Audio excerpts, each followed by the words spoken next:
So before we start the video, I'd like to ask you guys to please consider subscribing to the channel and liking the video, as it helps the channel grow.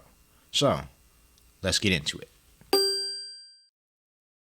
Alright, so week 5 of the NFL season has just started, and for the Chicago Bears, they take a great win on Thursday Night Football against the Washington Commanders in a game they played very well in. Finally, we get a win, but as usual in this video, I'm going to give you all my recap on what I saw during the game, give my grades for offense, defense, special teams, and coaching, and without further ado, let's get into it. What's up guys, KT here, back at it with another video. Today, we're doing the Bears. I'm going to start out by doing something I haven't had a chance to do in a very long time.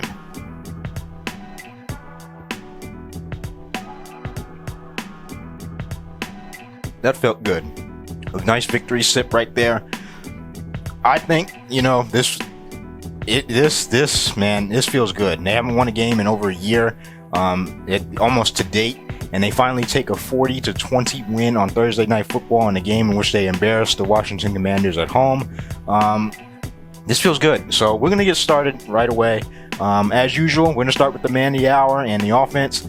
How did Justin Fields play on Thursday Night Football? I thought he played great. Not superstar level, as he was 15 for 29 with 282 yards. He averaged 18 yards per throw, 4 touchdowns, no interceptions, and he only took 3 sacks on the day with a 125.3 quarterback rating.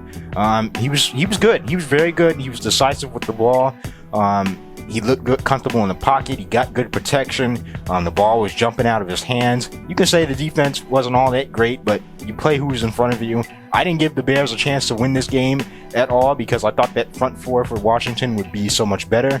But they weren't. The offensive line gave him a lot of time to throw, and he took advantage of it. DJ Moore, man, he was looking for more early and often. And it showed in the stat sheet when I get to the receiving numbers. I felt like he put the ball in some tight spaces. That last touchdown he threw on the final drive of the game was good. Put it in a perfect spot to where Moore was able to catch it. So, he played great and it's been like this for the past 2 games. If he continues to play like this, you might have to start having some discussions on what you want to do next year with the quarterback situation. Other than that, I felt like he played pretty well. He did miss a few throws to Darnell Mooney. It seemed like he wasn't in sync with him. But DJ Moore makes up for that. So I thought he played really well on Thursday night. Rushing the ball. Rushing the ball, they kind of suffered a little bit as injuries piled up. Khalil Herbert went out early in the second half with an ankle injury. He tried to come back in the game and, he made that first cut and he just couldn't, man. It was just too painful. But other than that, Khalil Herbert had 10 attempts for 76 yards. He averaged 7 yards per carry. Once again, he looked like he was on his way to another 100-yard game. And this is what you want to see with your running backs. He probably would have got more carries if he wouldn't have got hurt. Justin Fields, he had 11 attempts for 57 yards and averaged 5 yards per carry. His legs, I would like to see his legs be a little bit more of a factor. But I'm not tripping about him, standing in the pocket, getting outside the pocket, making throws with his arms, because that's how we've been playing so far. And this is how they were able to win this game with his arm. Kari Blossomgame, he had 8 carries, which was the most in his career, because Khalil Herbert got hurt and they had no other running back on the roster, as Roschon Johnson also went out with an injury. He has a concussion. We'll see what happens over the little mini bye they get. But I felt like the rushing, for what it was worth, they did their job. They probably would have did a lot better if Khalil Herbert didn't go down, but I'm pleased with that. Moving on to the receiving game, DJ Moore, the star player of the game. Look at these numbers: 10 targets, 8 receptions, 230 yards, and 3 touchdowns. Historic night for DJ Moore, and this guy is starting to put together great performances. He had 2 touchdowns last week and had a lot of yards as well. The scary part is that he had some stuff called back. He did not step out of bounds on that one sideline throw. They didn't review it. They didn't show it. It is what it is. And he also, Fields also missed him on an end zone throw. It was late in the game. So that hurt his numbers as well. But 8 targets for 230 and 3 touchdowns. It doesn't get much better than that. This has been Ryan Poles' signature trade so far. Chase Claypool got traded earlier today. He got traded to the Dolphins, so that was a trade that failed. But this one has worked out. They traded the number 1 overall pick for DJ Moore, and that's the production you're looking to get from him. Cole Kmet also had a touchdown on the day, becoming a very good red zone threat. He's finding his spots. I'm a little bit disappointed that Darnell Mooney didn't have a catch, but that was a little bit, due to factors out of his control.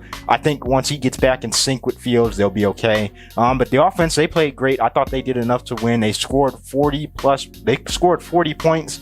So I got to give them an A+ for this performance. Fields was confident. The rushing game was going, and the offense was playing, and the receiving game was playing well.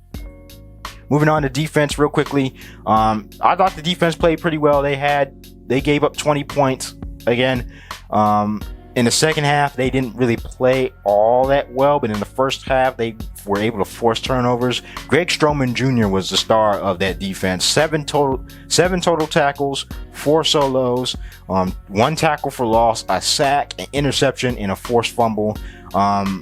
He's been playing well. He's came off the practice squad and started to play well. TJ Edwards, 10 total tackles, 6 solo tackles, and he also had a sack. The Bears were able to get pressure on Sam Howell, which I said they should do. I like the way the defense played. Got to clean up some of those second half mistakes and coverage and, penalties, and, keep locked in for the entirety of the game, as Washington did get momentum in the second half. But I'm pleased with how the defense played. For reasons about the second half, I'm going to have to give them a B for this one, to consistently win games, you're going to have to come out in the second half and play better. But I didn't think they played bad at all, so I'm going to give them a B. Special teams, they played well. 4 field goals for Cairo. I'll give them an A. No other real stats for that. Coaching, I felt like Luke Getsy called a near perfect game. They got a little conservative in the second half. They only let Fields throw 7 times up into that last drive. But they controlled the clock. Matt Eberflus's defense was able to force turnovers. They played with effort. The play calls were coming in. They got Fields out the pocket. They used his legs. They let him throw downfield, which was very important. They had 451 total yards of offense. I can't be mad at that. They're able to keep their job for at least 1 more week. So in the celebration of winning, I'm going to have to give this coaching staff an A. But it's a week by week basis. This was a pretty good game for the Bears. They get a 10-day bye before they go play the Minnesota Vikings. So that will give some guys a chance to get healthy and get ready for the next game. But good win overall for the Chicago Bears on Thursday Night Football. First win in about a year. But yeah, that's all I got for you guys today. If you enjoyed the video, please consider subscribing to the channel and liking the video, as it helps the channel grow.